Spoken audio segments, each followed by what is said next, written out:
So, hello everyone, glad to see you here. How are you today? How do you feel? Are you healthy? So, as you can guess, today we speak about health. My name is Yulia Vячеславовна, and I'm a lecturer of the Department of Intercultural Communication of Polesky State University.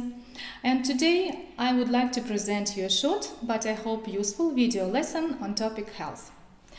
At this lesson, you will find out the difference in the meaning of some vocabulary and some words which are usually confused. You will also learn some new idioms and phrasal verbs on the topic health. So if you are ready, we may start.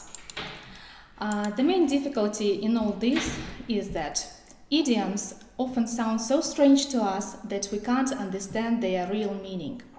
The same is true with phrasal verbs, which present a combination of a verb and a preposition or a verb and an adverb. So today we will try to overcome these difficulties and look into the meaning of some of them.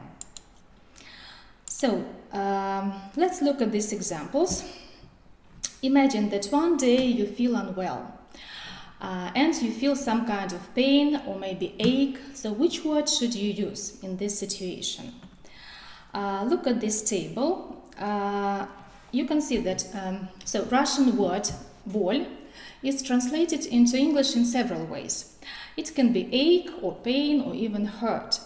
But the problem is that all these words can be translated as болеть, либо причинять боль. Ache is often used as a noun and as a verb. The word pain can also be a verb. Yes, so we can say to pain, but most frequently we use it as a noun in a sentence as pain, боль. And hurt can be a noun, a verb, and an adjective. So let's look at some examples. Noun ache has the meaning of continuous feeling of pain in a part of our body.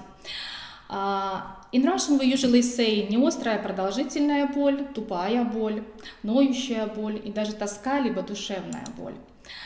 Let's look at some examples. He felt a dull ache in his shoulder. Он почувствовал тупую, ноющую боль в плече. My body is all aches and pains. У меня все болит. So, you should remember that we use ache with some definite parts of our body.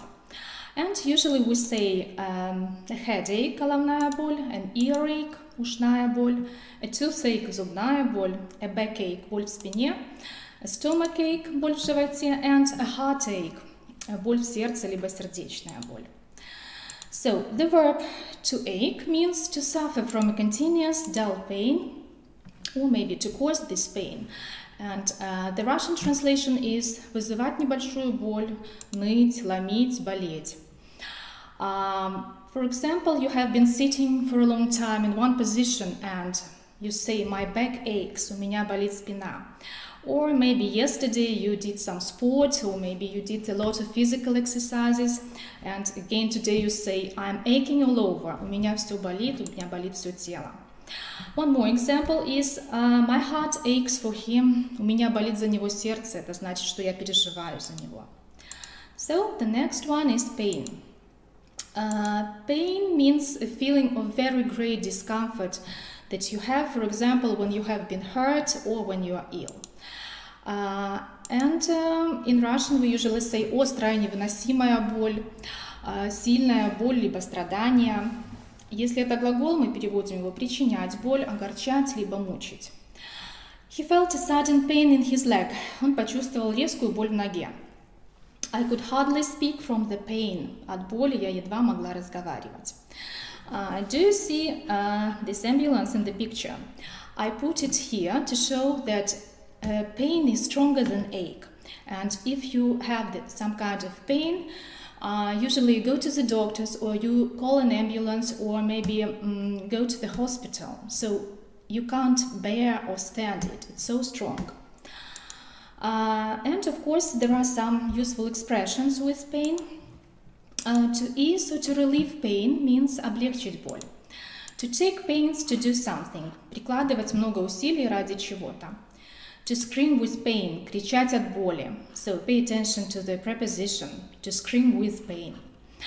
Очень стараться что-то сделать, to be at pains to do something.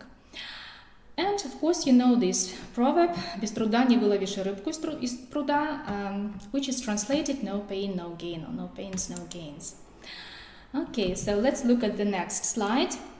So do you see this boy and girl in the picture? Yes, they are crying because they have some kind of injuries. So to hurt means to feel pain because you have injured yourself, or maybe to cause someone to feel this pain. In Russian we say причинять боль, болеть, ранить эмоционально кого-то, пораниться, либо ушибиться, ушибить что-то.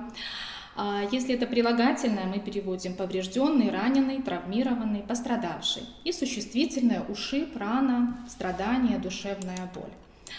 So you can say to this boy and girl, did you hurt yourself? Ты ушибся, ты поранился.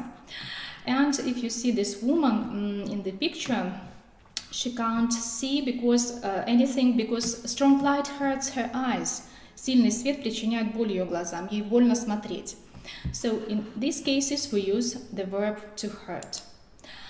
And some more expressions now with this word.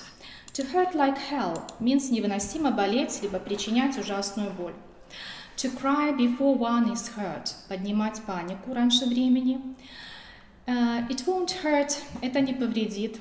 So you can say to your friends, for example, it won't hurt you to do some sport, тебе не повредит заняться спортом. And of course, this Russian phrase, он и мухи не обидит, is translated, he wouldn't hurt a fly. He wouldn't hurt a fly. You can see this hippo and the fly. Okay, so we have some kind of symptoms. Yeah, we are ill. We have some kind of pain or ache, and what shall we do? Yes, of course, we should go to the doctors. And for some medical checkup or medical examination. So checkup means медицинский осмотр. And during this examination, the doctor usually takes our temperature, измеряет температуру, takes our blood pressure, измеряет кровяное давление. He usually feels our pulse, измеряет нам пульс, and sounds our chest and lungs. Прослушивает, либо слушает нашу грудную клетку и легкие. So, I would like you to pay attention to the use of verbs in these expressions. In Russian we say измерять, but in English we use different verbs in different expressions. So, если мы измеряем температуру, мы говорим we take temperature, измеряем кровяное давление, take blood pressure. Но когда мы измеряем пульс, обычно используется глагол feel, to feel one's pulse. So, and now let's move to phrasal verbs. On this table you see that each phrasal verb has a corresponding verb, the meaning of which is quite clear to us. So, let's look at some examples. To pick up. To pick up means заразиться, подхватить какую-то болезнь. And the synonym is to catch an illness. When people are ill, they can feel sick, can be sick, and they can vomit or throw up. That means тошнить, либо вырвать. Of course, in some cases, people can faint or pass out. That means потерять сознание. Unfortunately, some of them die, and they pass away. So the phrasal verb, which means to die, is to pass away, умереть. But let's hope for the best, and in most cases, people usually come to or come round. So that means that they regain their consciousness, приходят в себя, to come to, прийти в себя. And eventually, after some kind of treatment, people usually recover or recuperate, or they get over, оправляются от болезни, выздоравливают.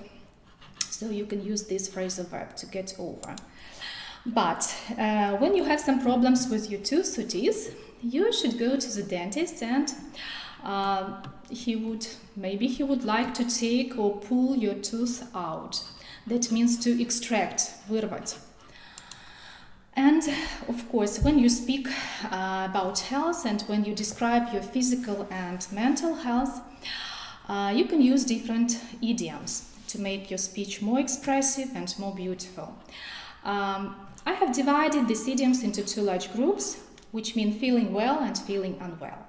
So let's start with feeling unwell. So if you are ill, if you don't feel well, you can say, I'm out of sorts, I'm out of sorts, or I'm under the weather, or I feel off color.